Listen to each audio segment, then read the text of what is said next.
Hello, everyone, and welcome to Genealogy Garage. I'm Julie Huffman, the genealogy librarian at the Los Angeles Public Library. Genealogy Garage is our monthly program in which we present topics related to the world of genealogy. We're co-sponsored by the Southern California Genealogical Society and the Genealogical Society of Hispanic America, Southern California chapter. Genealogy Garage typically happens the third Saturday of each month, with the exception of not happening in August and December. If there's anything you've been interested to hear about or learn about, or you just want to join my email list, shoot me an email right here. There you go. And then I'll definitely take into consideration anything you are asking about and try to see if we can book a session. For today, you're going to see a handout. There's a link to it on both the YouTube and the Facebook pages in the description of the event. You might have to click the Show More button, but you should see a hyperlink that will take you to the handout. If you don't see this, I'll be posting it in the comments section on the page, or you can email me and I'll send it to you after the program. This session is being recorded and will be available to watch after the fact. So don't worry about taking too many notes. You can watch it again. Tell your friends who had to miss the live presentation that they can watch the recording.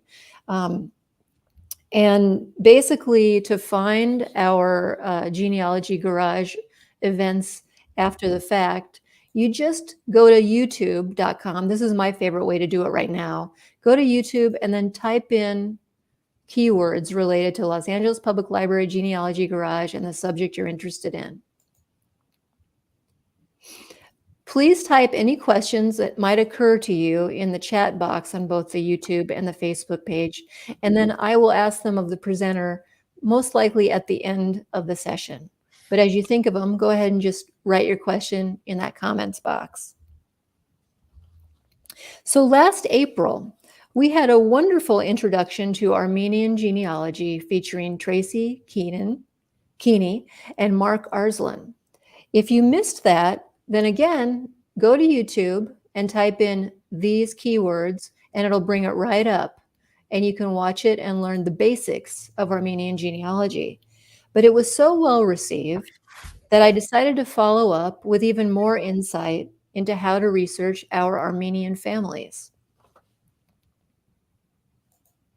Today, I'm pleased to present our guest speaker, George Aghjayan, who can help us get a little deeper into the subject. Welcome, George, and thank you for spending your morning with us. It's actually our morning. Where are you broadcasting from? Massachusetts, so it's early afternoon. Okay. Well, thank you for joining us. Thank you. So a little bit of background, I guess, on myself. I'm born and raised in the United States. My parents were born and raised here as well. My grandparents were survivors of the Armenian Genocide and came here in the 1920s, 1930s, came to the United States, to the Northeast. My interest in genealogy is an outgrowth of when my wife and I started to have children and I wanted to be able to answer some of the questions they might have about our family history, I started looking into it. My professional background as an actuary lent itself to sort of demographic research of Armenians in general, and I expanded into that. And then in the 2000s, about, I guess, 7 or 8 years ago, I found that there was a lot more information available, a lot more interest going on, in particular, the work that Tracy and Mark were doing, the two speakers from last year. The tremendous amount of work that they had done in the ensuing years made it possible to have Armenian genealogy conferences, which we've organized the last 4 or 5 years. The group of us, Tracy, Mark, myself, and a few others have been the primary people organizing those. So that's kind of my background. And what I'm trying to do today is build off of the conversation that they started last year and try and help families move beyond the United States. The tools they supplied we're largely focused on United States records, but also some broader tools to be used by genealogists as well. What I'm going to do is take you beyond some of those things and into some different areas that I've been able to find and locate and make use of to help families. So I guess with that, I can start the presentation here. So first, let's just start by talking a little bit about how Armenians view genealogy in general. One of the problems caused by the genocide and the rupture in our family histories caused by the genocide is also the tremendous amount of loss of information and source records that resulted from that, from the genocide. And that there is this misconception, or while it is true that many or most of the records were destroyed, it doesn't mean that all of them have been destroyed. The misconception is that nothing can be learned because those records were destroyed. And the reality is, while most were destroyed, it's not all of them were, and there are still many things that we can learn today. Also, it raises the question about what are we doing today to preserve our records that did survive, and I would argue, and others would argue, that we're not doing enough. So hopefully through seeing some of those informations and seeing how they can be used, it'll prompt some of you as well to help work towards preserving the records we have today available to us. As I mentioned, there's been a real explosion over the last decade of what is possible. Mark Arslan's site, the Armenian Immigration Project, as a resource, and the amount of information that he's been able to capture on Armenians there is really a fantastic tool that helps substantially in anybody doing research here in the United States. And then Tracy Keeney starting the Armenian Genealogy Facebook group is just amazing. There are over 15,000 people on that list with a tremendous amount of expertise and knowledge from all over the world. So the questions that are asked, the depth of knowledge of those responding is truly amazing, and the selflessness in which people offer their time and energy in helping others find their families and information about their families. That group, that Facebook group, and the Armenian Immigration Project are the best places to begin with. And I encourage you to look at the presentation from last year on both of those resources. There's a lot of work to be done. Transcription of records. There's gaps in information that we have readily accessible to.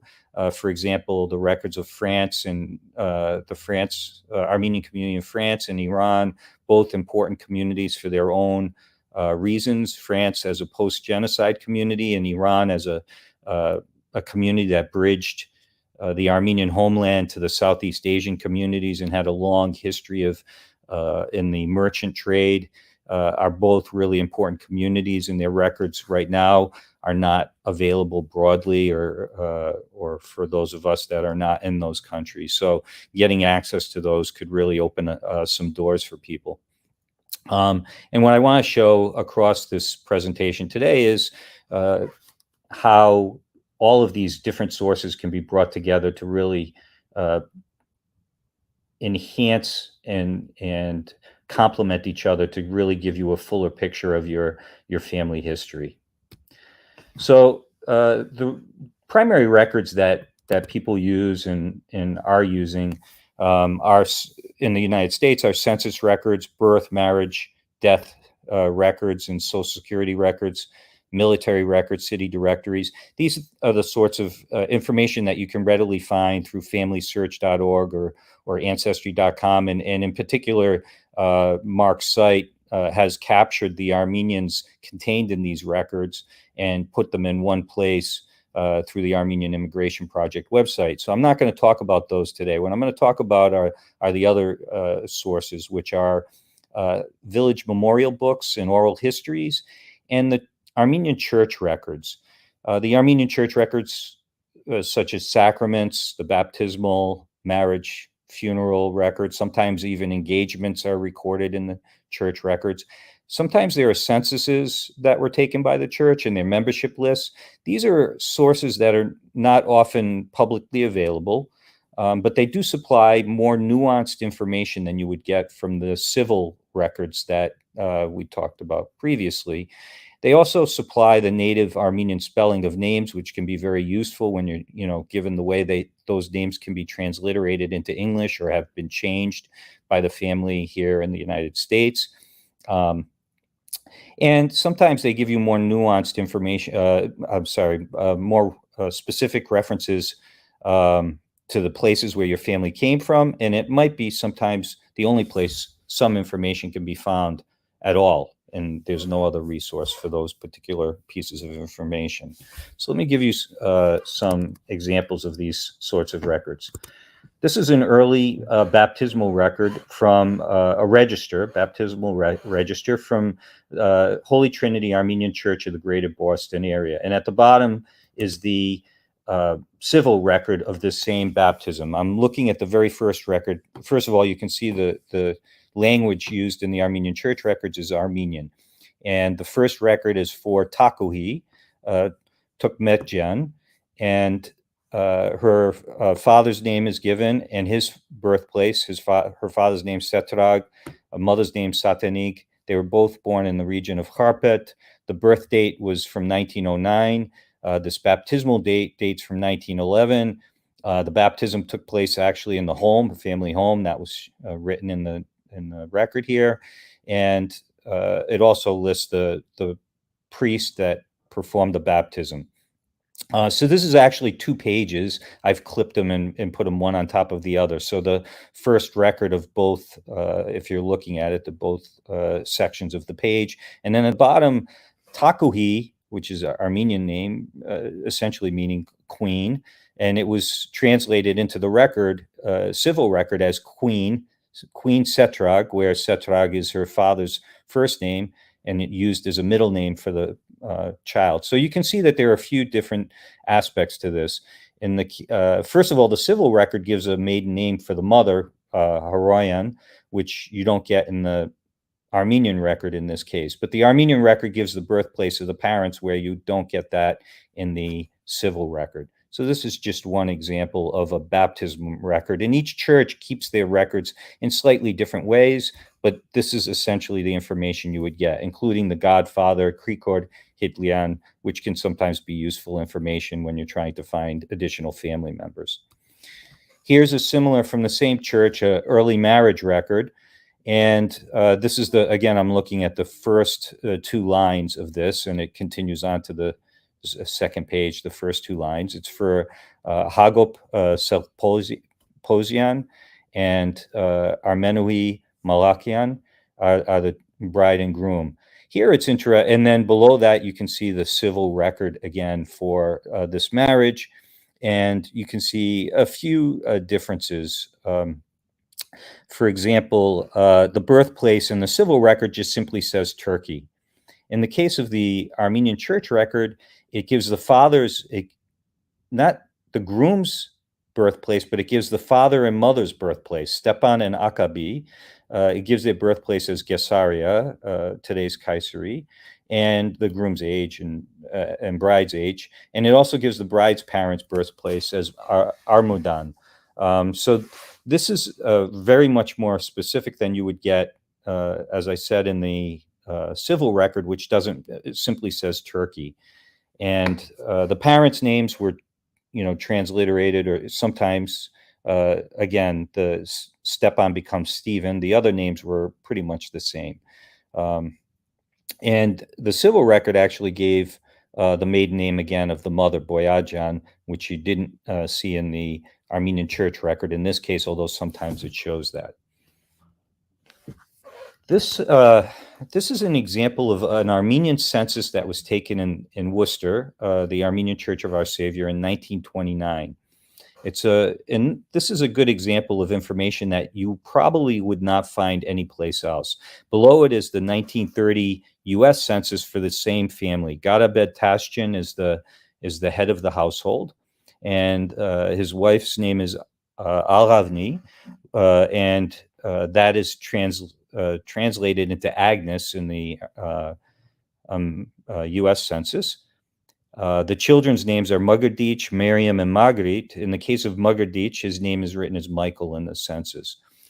The piece of information that you would not find anyplace else in this case, when you had a husband and wife that were married in the old country and they came to the United States already married, the only record you would have for this couple in general would be their funeral record or their death record in U.S. records. In this case, the census record gives you information you wouldn't get necessarily from a funeral record or death record where the person the information is about has passed away, so it's being supplied by somebody else. In this case, it's being supplied by the person about themselves. So in the case of Alhavni, first of all, both of them, again, are from Kharpet, and it says that as opposed to Armenia, which is written in the U.S. Census. But in the case of Alhavni, it gives her parents' names, Bedros and Terviz, and it gives her maiden name, Baldigyan, and you would probably not find that in any other record than finding it in this particular census. In the case of Garabed, his parents' names were Mugardich and Miriam, and you can see that the first two children were named after his parents. Again, this sort of, I found a few of these censuses taken, one in 1932 in Racine, this one in Worcester, 1929, one in Rhode Island dates from 1903. These sorts of records are very, very important and valuable. Here's some records from overseas to give you some what they would look like in another church in a different country. In this case, these records are from Aleppo, Syria. Aleppo was the main ending point from the marches, the death marches during the genocide. So many of the Armenians that survived, those that did survive, ended up in Syria, and many of them in Aleppo. So the Aleppo church records are really important. We have some marriage records from 1880 to 1900 because this community existed even before the genocide. And then after that, we have baptismal records. These were microfilmed by the Mormon Church, and they're contained in the LDS library in Salt Lake City. And this image is taken from that microfilm. And what I did is I show, this is the second marriage on this page. Hovannes Janabian and Anna Kokorian are the ones listed. And some interesting thing, and then below that, I've transcribed some baptismal records for this same family, even though I'm not showing them. I'm showing all of those children that were born to this couple and the information contained for them in these records. One of the things you notice that it doesn't list the parents' names per se, but the middle name of the bride and groom as given are really their father's first name. So in the case of Hovannes, his father's name is Harachun, and it's abbreviated here as HRT.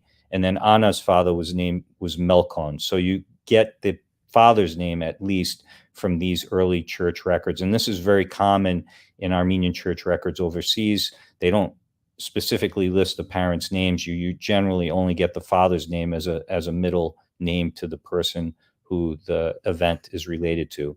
In this case, they were from Miadun, which is a village in Chemeskazek. It also, in these marriages, it tells whether it's a first or second marriage. So it's an example. Here's another example of a census, and these census records from Greece, post-genocide refugee censuses, are really rich in information. And as you can see, there's some photographs of those that are contained in the census. So it adds another dimension to the sort of information you can get from them. Really, Greece is another one of those important communities, and we're fortunate that their records are contained in the LDS library in Salt Lake City, so they're available for those wishing to do research there. So I think that the next image, similar census, they were taking these every year almost, refugee censuses from in the 1920s in Greece. So they're not always easy to find the families in them, but when you do, it's really a great source. Here's another example of one that was on the microfilm that I didn't really know what the right-hand side was because the image was so dark on the original microfilm that I wasn't sure why there was this black mark off to the right. It wasn't until I changed the lighting and resolution on the image that I was able to draw out the that they were photographs of each line in a census. This is the only time I've ever come across seeing anything like this in the Armenian context, or really any place else, where they've affixed a small picture of the person on each line of the census that they were taking. Again, the information is limited, but still valuable.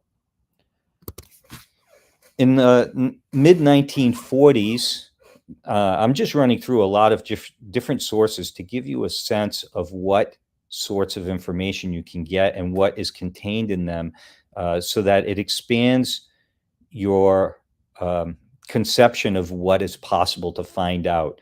So in the case of in this record here, between 1946 and 1948, there was an effort to have Armenians repatriate to Armenia, which was part of the Soviet Union at that time, to repatriate to the Soviet Armenia in those years, and many thousands of Armenians did.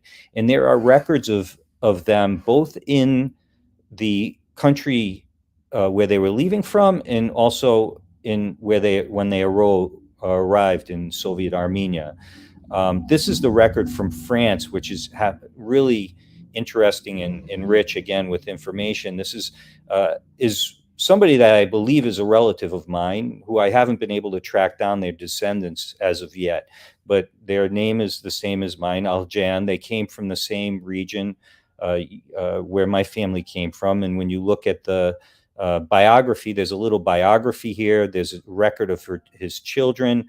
And I don't believe they actually made it to Armenia, or if they did, they were refused entry, because it seems like he was back in France in 1950. But nonetheless, this is the sort of information you can get from this sort of record. Again, these are all part of the LDS library in Salt Lake City, although they're not available through Family Search because of restrictions placed on these records based from the Armenian Church, to not have them be available publicly, but only for those researching at the library itself.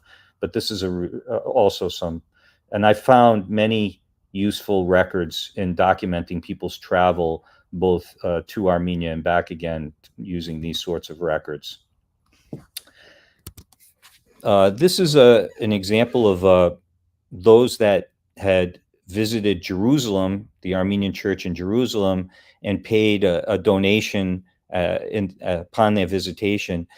A lot of times these would, after having visited Jerusalem, they would carry that with them in their name, as either having gone on a Hajj or a Haji or Muqdasi in the Armenian context. They would use it, and it's really just a list of names, where they came from. But I know there's a lot of interest in from those Armenians that know that their family had made the pilgrimage to Jerusalem. What we have is this one register dated from 1872 and through about 1909. So if those are the years, it's only organized chronologically. And so somebody would have to go through these records. So again, this is the sort of thing where if somebody were to go through and transcribe it, it would help others in trying to find their family in the records themselves. So now I want to really start to tie some of these things together with the Armenian oral histories and the what we call Hushamadians, or memorial books related to the different villages. What you see here is, again, I'm bringing up an example from that Worcester Armenian census at the top, and it's for Armenian Genealogy and his family, Miriam, and then the two children, Anahid and it looks like Berjui are the two children. And then below it is this genealogy wheel. In the 1930s, there was this region of Chemyskezik. For that region, they were compiling information about the history of the Armenians of that region. There were subsequent to that, in the 60s, there were 2 books published about it, and they made use of this information that was compiled in the 1930s by George Aghjayan. And in that material that he compiled for each village, occasionally you would find these genealogy wheels for the families that came from those villages. In this case, the sheet that included 6 of these genealogy wheels for this small village called Hazari were with the family, Aghjayan family in France, and a member of their family wrote a 3-volume history of the village. And if you look at this genealogy wheel and you compare it to this census above, what I'm focusing on here is Miriam, the wife, the mother and wife in this record, where it says she's from Chemeskazek. And it gives her maiden name as Sohigyan. And this is the Sohigyan family genealogy wheel. What you see here is at the middle or the center of the wheel is the ancestor of all of these families that are part of this genealogy wheel. His name was Bedros. And in the outer, as you move out of the spokes of this wheel, you see his descendants. Mostly it records the male descendants. Sometimes it records female descendants or the wives as well, but mostly it's a male descendant chart. And on the outer rim, you'll see that there are surnames written for certain segments of the wheel, meaning that certain families had went by different surnames ultimately. So the Sohigyan part of the family originates from a man called Solomon, his nickname short, Solik, and so his descendants went by Sohigyan, is from almost the center or just to the left of center, about 11 o'clock, I guess, on this, if you're going by time. From there to the right is Sohigyan. To the left, just to the immediate left, part of the family went by Bakarian, and then all the way to the left, Parunagyan is that section. And again, because their ancestor was named Parunag, that section went by that. As the family grew, they would become known as separate surnames to distinguish them from the rest of the family. So you can see that this Miriam, her father is listed as Bolos, and that's what I've highlighted in the wheel itself is the record, the image where it shows Bolos and also Zarman Zan, which is the wife's name, and it shows the parents. So it doesn't show Miriam on this. It only shows what would be her brothers, Solomon and Hagop. But clearly, this is her parents in this genealogy wheel. So this is how you can start to tie information together. Now, if we look at the same Sohigyan family, these are early Ottoman population registers. These are contained in the archives in Istanbul and Ankara. And this is just one example. I found, there are a number of examples. The only records, though, that are available at this point are these early population registers. So there's limited value to them. But in this case, they're significantly valuable as it enhances the genealogy wheel that we have with source records to confirm or show slightly differently the information is contained in the oral history that was passed down. So in this case, the family is identified the Solomon or Sohig, which is the head of the household here, which is all the descendants went by his name. He is actually identified as the son of Abdal. So Abdalian or Abdalahu is how the family and household is referenced here, as opposed to Sohigyan.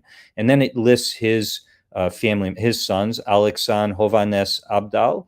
And then if you look in 1840, there's another son, Harut, that was born. And you can see the difference. These censuses were taken, or population registers were taken 5 years apart from each other. But the age gap between Hovannes, for example, first of all, Sohig, his age didn't change in the 6 years. He was 40 years old in 1835, and he was 40 years old again in 1840. Alexan, who was 11, aged 9 years in those 5 years and became 20. Hovannes aged 8 years, and Abdal aged 7 years, and then Harut wasn't born and was 5 years old in 1840. So it gives you some of the limitations, but also some of the value that's given to these things. And if you put all of this information together, the tree as it was, Bedros, and then and you look at Solhig, Solomon, he's the third one down in the center of this chart. And we know that the children, Alexan, Hovannes, Abdal, and Haruchun, and then there was another child based on the genealogy wheel, Hovagim. And you can start to place some timeline on when these people lived based on this information in the census. And it's really, this is the rare case when you can kind of put all things together. Records that you find in the United States, civil records, church records, records you can find sometimes in Syria and Lebanon for the same family, and then also the Ottoman records and the genealogy wheel, the oral history, all put together to form one tree. So that's like the ideal situation. As I said, in the case of areas where Armenians originated from that is now part of the modern Republic of Turkey, we are not given access to anything more current than these records from the 1840s, 50s, and 60s. And as family names changed generationally, and even amongst a single person could carry a different, more nuanced name, surname, what we think of as a surname today, throughout their lifetime, it makes it very difficult to bridge the gap between our knowledge from 1915 and later back to 1840. That 75-year gap can be insurmountable to cross. What would be useful is the last Ottoman census that was taken in 1905, 1906. That would include people, not only would it include women, which the earlier censuses didn't include, but it would include people that we're very familiar with in our conscious memory, people that we knew.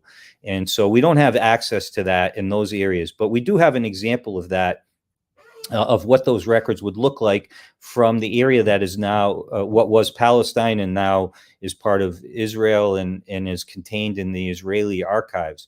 And so what I've done here is I've shown one family as they are contained in the records of the Armenian Church in Jerusalem. And they those records date back to for that particular church into the mid 1800s and even earlier. And what I'm showing here is the marriage record of Toros and Sopruhi, and he went by Tavitian, which is probably his father was Tavit. And then I show their children's names, Hovannes and so on, Haruchun, that were all baptized 1847 and onward. And then I also show the funeral record for Toros. He died in 1883. So what we have in these records from Palestine are and what they look like. They're written in Arabic script, which is Ottoman Turkish, but written in Arabic script. And you can see it's very difficult to read. What I've done is transcribe it off to the right of what you're seeing. And the head of the household here, Terzi Hagop, was the son of Toros, that Toros Tavitian that we saw in the church records. He was born in 1842, and his baptismal record is not included in the church records, but his siblings are included. Hovannes, Artin, which is Haruchun, Kevork, and so on, are included there. We also see that Sirpruhi is still alive at this time, the wife of Toros and mother of these children. And this is an early population register from the 1880s. And then we can also see what they ultimately came to look like in the 1900s, early 1900s, which took you up until 1915 or so, 1918, I think in this case, these records. The records read right to left, as in Arabic would be read, and it includes the information about the people in the household. It also, on the left-hand side, these later population registers also include reference to other registers that were specific to particular events. So in this case, what you're seeing is a reference to the birth register. There was also a marriage register, a death register, a divorce register that would be referenced. And if you wanted to find, this is an overarching kind of census, but a compilation of a common population register, and it references the other registers here, so you can find the information on those specific people. And what I have here is I've tried to show what that household looked like in the basic register. And again, in this case, the head of household is Artin. The family, I think, divided at some point once it got big enough. And so the brothers ended up having their own households. In this case, Artin, which is Haruchun, is the head of household. And you can see off to the right the index reference to which birth register they're in, 1 or 2, and then what index number they are. And if you were to look at that birth register and look at that line number, you would find the birth of Anahid, daughter of Kevork and Harapsame. So this is what that information would look like. Now what I want to talk a little bit about is other information that's available to Turkish citizens and how that can be helpful to Armenians as well. I'm not going to talk too much about DNA testing because I'm sure that's spoken about frequently in your genealogy groups and something you're familiar with. But in the context of Armenians and why DNA testing is important for Armenians, this rupture caused in our families has really made it difficult to identify other family members that survived. The tools that were available at the time were limited. It's amazing that families were able to find each other. They did it by word of mouth, by others that came from the same village. What happened to my family? What's the word? What have you heard from them? They placed ads in newspapers and tried to find each other that way. But also there were many Armenians that didn't escape. They were taken as slaves to Muslim families, or they were forced into women were forced into marriage, and their descendants live in Turkey today, and many of them are striving to learn more about their Armenian ancestry and to find their Armenian families as well. And in the case where that happens, in this case, this is my family, in fact, where I found the sister of my great-grandmother, who my family had not known about. She was taken during the genocide, and her descendants took DNA testing, trying to find their Armenian relatives, and what they found was me, and we were able to connect. In 2015, we were able to meet and to become a family again. And because I have family there in Turkey today, I was able to find information about my family as well, as contained in the records that can be requested by Turkish citizens. So I'm showing 2 examples here of from my great-grandmother's sister. This is her Muslim name, which she was given after she was taken during the genocide. So Muslime became her name. And her Armenian name was Vaskanush. And the interesting thing here is it shows the limitations and also what's available. Here it shows her parents' names, Andreas and Anna. Now, I knew my great-grandparents' names as Andreas and Anna, but that's not always the case. And sometimes these records can go further back than that. In this case, they don't. And I believe one of the reasons why this is as far back as the records show for my particular family is, if you'll note 2 pieces of information here. One is that she was born in 1908, but second, that she was only registered in 1933, much later, when she was much older and during the modern Turkish Republican period. So there's no linkage to the information to those early population censuses that I had just shown you for Palestine. But in the case where somebody might have been registered prior to say 1915, and then survived past 1915 and lived in the modern Turkish Republic and was registered throughout that whole period, there is the possibility that more information will be shown in these reports. The upper report, the upper one shown, is the older report. The bottom one is what Turkish citizens today, using their Turkish ID number, they can register in the electronic system, and they can request their family history report. And this is just a truncated piece of that report, which will show them themselves on the report, and then their parents and grandparents and so on back as far as the government has information on. So that's useful information for those that are Turkish citizens. And I just want to leave you with this kind of thought before we maybe take some questions, is that how important this is and how important it is to take DNA testing for Armenians to try and repair these connections in our families, and to, those that are descended from those taken during the genocide, who were mostly women and children. Their descendants are thirsting and really strongly desiring to reconnect with their Armenian families. Many of them are. I've traveled throughout those areas, met so many of them, and it's really important to them. Even parts of my family, I've tried to reconnect with other parts of their Armenian ancestry, and simply to make that connection is so important to them, and that's the piece we can do, and the piece they can do for us is they can expand our knowledge of our families as well.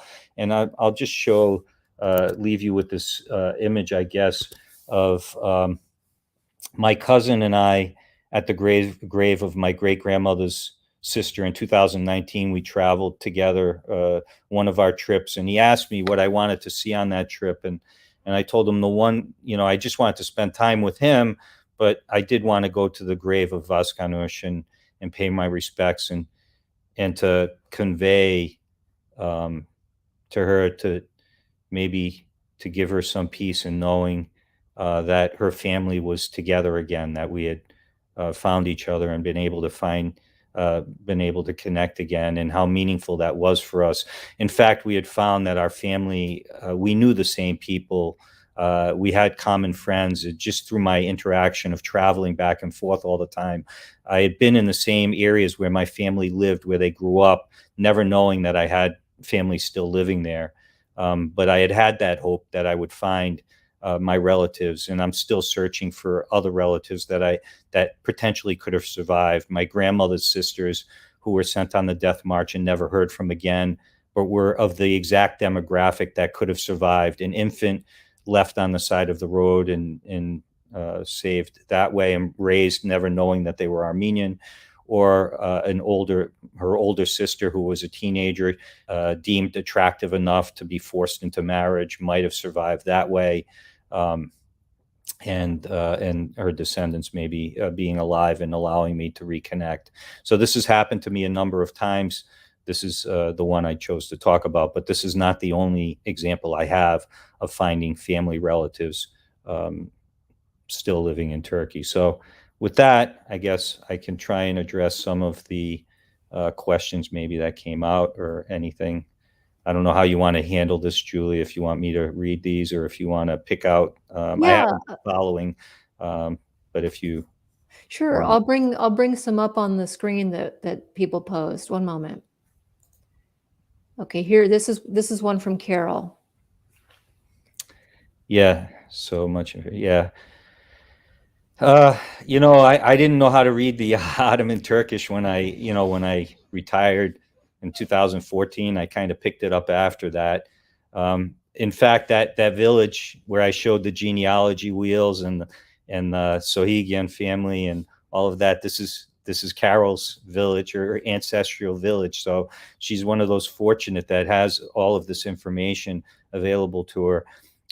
I can just say that if I could learn how to read the Arabic script and the Ottoman Turkish and Armenian as well, even though my language skills are, you can tell, even my English is not of a language is not my strength. But if I can, I think others can as well. And through practice, you can get better at reading these source information. So I think you can do that, or even if you can't, post it to the Armenian Genealogy Facebook group, and there's always people there ready, willing, and able to help you with those translations. It's amazing how much people will do. Of course, if it's an entire book or a memoir, that's much different and much more difficult to get translated. Has to be done professionally, but oftentimes you can get a sense of what's contained in a letter. If the information is shorter, or the back of a photograph or something like that, and people are more than willing to help translate those pieces of information for you there. So that's a great resource for that, at least to try and get that done in the absence of learning yourself. Here we have a question from someone regarding finding a maiden name. Maybe you have some ideas. Let's see. What records can I check to find the surname of a man's mother?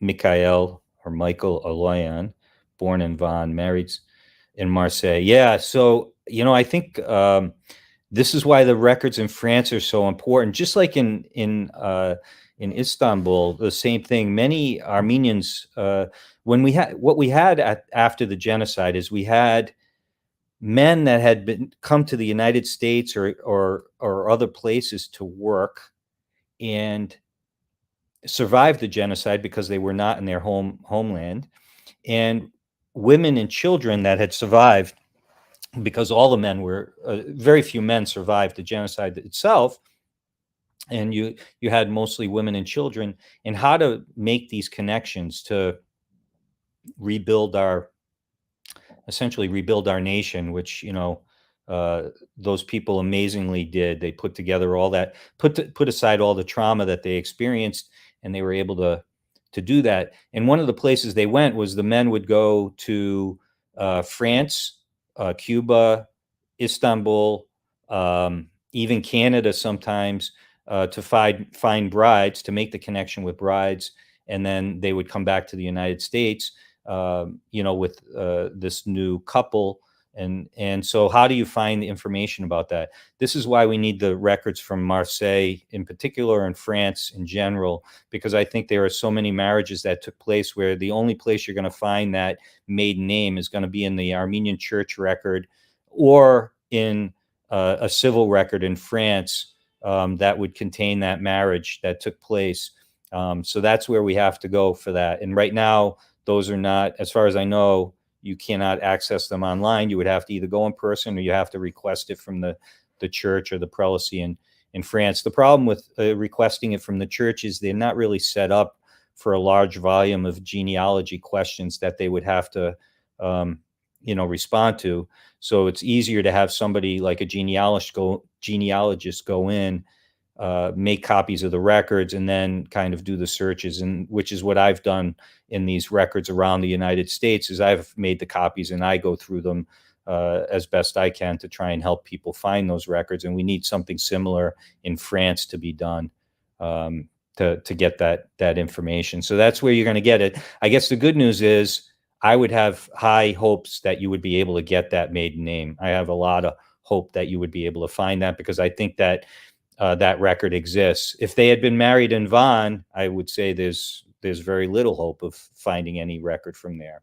But in this case, having it be from in France, I think there's a high hope that you will eventually find that information.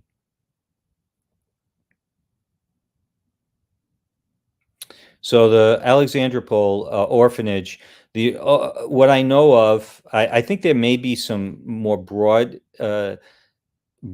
information available, but where I would start is there's a large volume that was published recently about the orphanage, and it lists all the names of the orphans there, including their birthplace and generally their father's name as well. What information is available beyond that in Armenia, I'm not that familiar with, but I know when it comes to that orphanage, that's where I generally begin. And I was fortunate the author of that gave me a database with those names. So if you were to post a question on the genealogy Facebook group, I could at least look through it. But the book is, of course, available for purchase. And if you search Gumri or Alexandropol in the genealogy group, you'll probably find the discussion that took place over the orphanage and find reference to the book, which you can buy. I would guess at the National Association for Armenian Studies and Research in Belmont. It may be available on the West Coast as well at Abril Bookstore or Sadarabad Bookstore in the Los Angeles area. You might be able to get it from them, and it's probably even available on from Amazon online. But I would try the Armenian bookstores first. But yeah, that book, and then you could at least. It's a really great source for anybody whose family came from that orphanage. Do you know if people have been successful in obtaining records from the Vank in Iran? If so, how would you go about? So I'm in process of working that. From what I understand, the records have been already digitized. I don't know what that means exactly, but they are digitized, and I'm in process of trying to gain access to those records. Unfortunately, the person that was going to transfer them to me passed away in the last few months, and so now uh, we're trying to find a different person to make that transfer. I know people that are traveling to Iran that are the ones trying to facilitate this. So believe me, once I have the information available, I will post it. Post whatever is contained in there on the genealogy Facebook group to help people that have information. I'm very much interested to see what is contained in those records and how far back they go and what there is. I'm really hopeful because it is such an important community and with a rich and long history. It's not a recent community. That community goes back centuries. So it would be great. But I'm hopeful. I'm hopeful in the coming months we'll have access to that. Was it uncommon for a large family to have siblings located in a different province? I think what I can't say how prevalent it was. What I will tell you is this. When I look through the Ottoman population registers from the 1830s and 1840s, what you find is many of the men were working outside the village. So this process that we saw when they came to the United States actually began much earlier than that. This is something that was uh, part of their culture even beforehand. They would work in the economic centers, earn their money, and then go back to the village and start their life there. But they would spend a period of time in either Istanbul or Adana or wherever there was an economic center, they would be there. And so what happens is that not everybody went back to the village once they ended up in Istanbul. Some of them stayed there, or Adana. So you could potentially have family members ending up in different locations. The other thing that you have happening is sometimes you wonder, how did these couples end up marrying? Where in the old country, where if you start finding your DNA matches and you say, why do I have DNA matches that originate in Sebastia and some that originate in Gilgit, and how does that happen? And this is really how I think it would happen. And if you think about it, it's logical. If you have, let's say your ancestor is working as a blacksmith in Adana or wherever he is, and he's typically the blacksmith all were in a similar quarter in a similar street, and they had their shop set up, and you could see how people would either go into business together or they would become friends, or they would say, I see this person, another blacksmith that I've become friendly with. He's a good man.